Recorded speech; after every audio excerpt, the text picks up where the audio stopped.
गोपियां बोली महाराज एक कथा सुनाना चाह रहे, सुनाओ।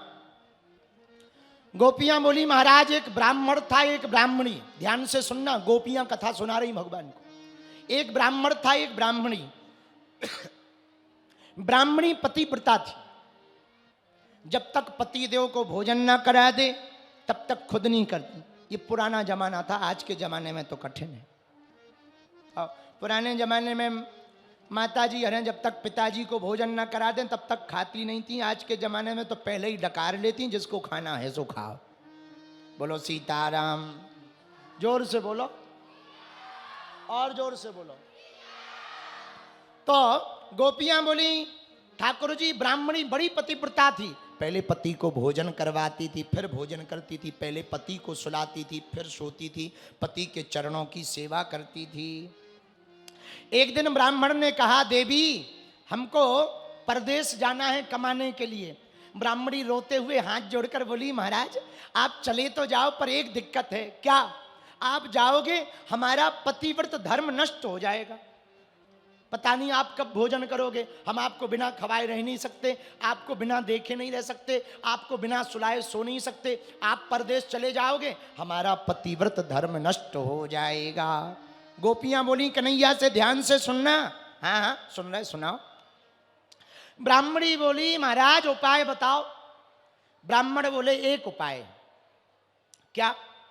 ब्राह्मण बोले सुनो हम अपनी मूर्ति बना देते हैं, जैसी तुम हमारी सेवा करते, जब तक हम नहीं आए तब तक मूर्ति की सेवा करो, जब हम आ जाए तो फिर हमारी सेवा करना, तुम्हारा धर्म भी नष्ट नहीं होगा और हम परदेश भी हो आएंगे। ब्राह्मणी बोली ये बहुत अच्छा है। अब पति की मूर्ति बनाकर ब्राह्मणी रोज सेवा करे, भोजन की थाली लगा देवे, चरण दबावे, पति मान करके खूब सेवा करे। गोपियां बोली कन्हैया एक दिन एक लफड़ा हो गया। बोले क्या? बोले वो भोजन कराने मूर्ति के सामने बैठी थी कि तब तक दरवाजा खटखटाया, तो आवाज दी कौन है? बाहर से आवाज आई मैं तुम्हारा पति, दरवाजा खोलो, मैं विदेश से लौट आया हूं। अच्छा हाँ। जैसे ही दरवाजे पे आवाज सुनी अब ब्राह्मणी बड़ी चिंता में पड़ गई। कन्हैया ठाकुर जी बोले कौन सी चिंता में? बोले यदि भोजन की थाल छोड़कर जाती है तो पतिव्रत धर्म नष्ट होता है, और यदि दरवाजा नहीं खोलती तो असली पति दरवाजे पर है, वो नाराज हो जाएगा, तो भी पतिव्रत धर्म नष्ट होता है। अब कन्हैया तुम ही बताओ वो ब्राह्मणी करे क्या कि उसका पतिव्रत धर्म नष्ट ना हो। भगवान तुरंत हंस करके बोले गोपियों चित्र की पूजा तब तक करनी चाहिए जब तक चरित्र के रूप में ना होवे, और प्रत्यक्ष आ जावे तो चित्र की पूजा बंद कर देनी चाहिए। गोपियां भगवान के चरणों में गिर गईं। भगवान बोले क्या कर रहे हो? गोपियां बोली यही तो हम कर रहे हैं। जिन पतियों की तुम धमकी दे रहे हो वो संसार के पति, मिट्टी के पति हैं, आप हमारे परम पति हैं, हम आपकी शरण में आ गए तो क्या अपराध किया है? हा हा हा। भगवान बोले बात तो सही है, और यहीं पर रास प्रारंभ हुआ। गोपियों को अभिमान आया, बाद में गोपी गीत की चर्चा आई। जयति तेधिकम जन्मना ब्रजा श्रेयति इंदिरा शश्वती दयति दृश्यता दीक्षुता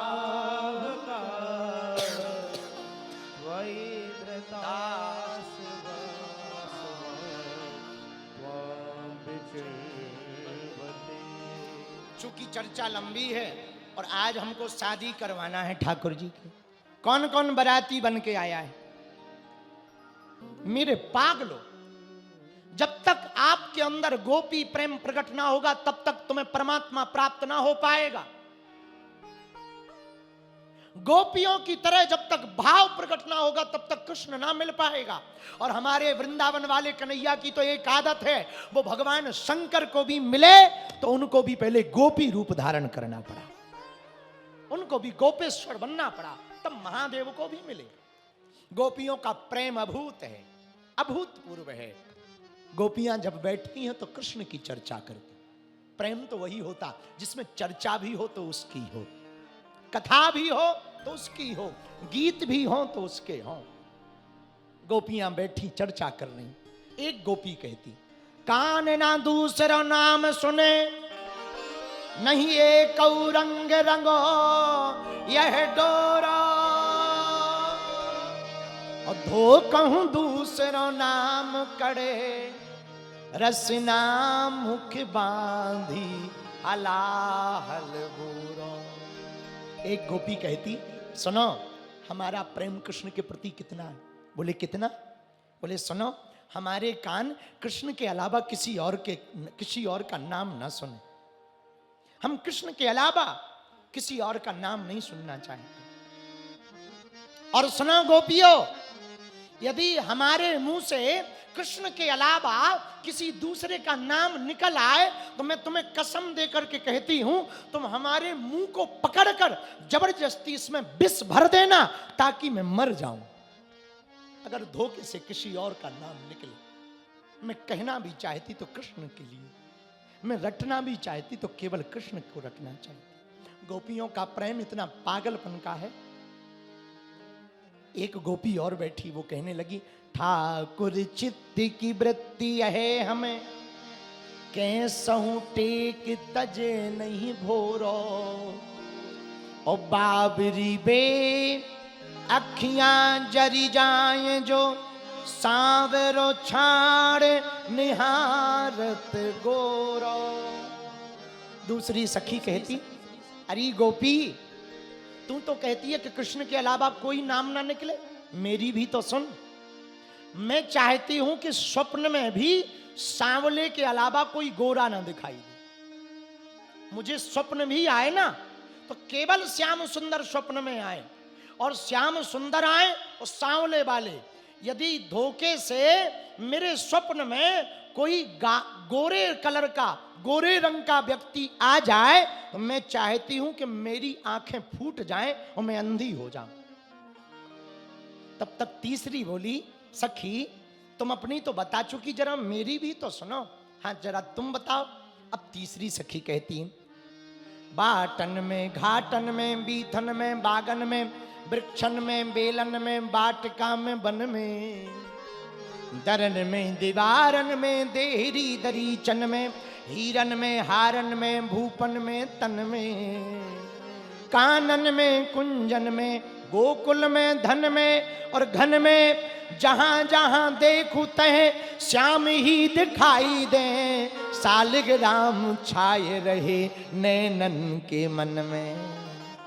तीसरी गोपी कहती, हम तो जहां देखें वहां श्याम दिखाई दे।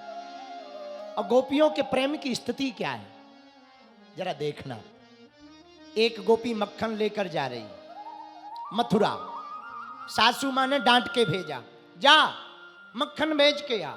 अब मैया मक्खन बेचने गई, आवाज लगा रही, अरे माखन ले लो माखन, अरे कोई मक्खन ले लो मक्खन। मक्खन बेचते बेचते श्याम सुंदर में ऐसी डूब गई कन्हैया की वो चितवन, कन्हैया की वो भ्रकुटी, वो लटकिया, वो कन्हैया का पीतांबर, वो बांसुरिया, वो टेढ़ी तिरछी चाल, वो अटपट बाती, वो तोतरी बत्तियां याद आ गई भैया। और वो मक्खन बेचते बेचते बेचते चिल्लाने लगी, अरे कोई कन्हैया ले लो कन्हैया, अरे कोई माधव ले लो माधव, अरे कोई कान्हा ले लो कान्हा। कन्हैया कोई बेचने लगी।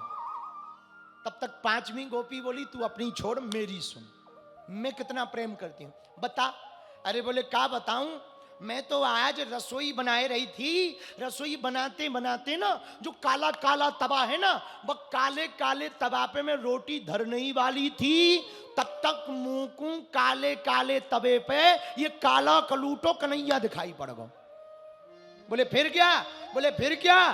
काले काले तवे पे जब कालो कालो कलूटो कन्हैया दिखाई पड़ो, सोई मैंने रोटी बनाना बंद कर दो और लाके एक गगरी पानी चूल्हे में उड़ेल दो। बोले काहे को? बोले जा बात को, कहीं कालो कलूटो तो वैसे ही है और आग की झार पड़े बिल्कुल ही करिया ना पड़ जाए। सोई मैंने पानी बुझाए दो। दिन भर सासू माँ ने गाली बकी, बाबरी हो गई, पागल हो गई, बोराए गई, पगलियाए गई, ना जाने क्या करे, रोटी तक ना बना के देवे। ऐसी बहुमंते तो भगवान ही बचावे। और दिन भर गाली सुन के फिर मैं यहां आई। मैं क्या बताऊं, मेरो तो हाल ही बेहाल है। ऐसो गोपियन को प्रेम है भैया। जा प्रेम के कारण ही ठाकुर जी प्राप्त होवे। एक बात हम कहबे, भगवान को पानो है ना तो गोपियन जैसो प्रेम हृदय में लाना पड़ेगा, तभी भगवान की प्राप्ति होगी।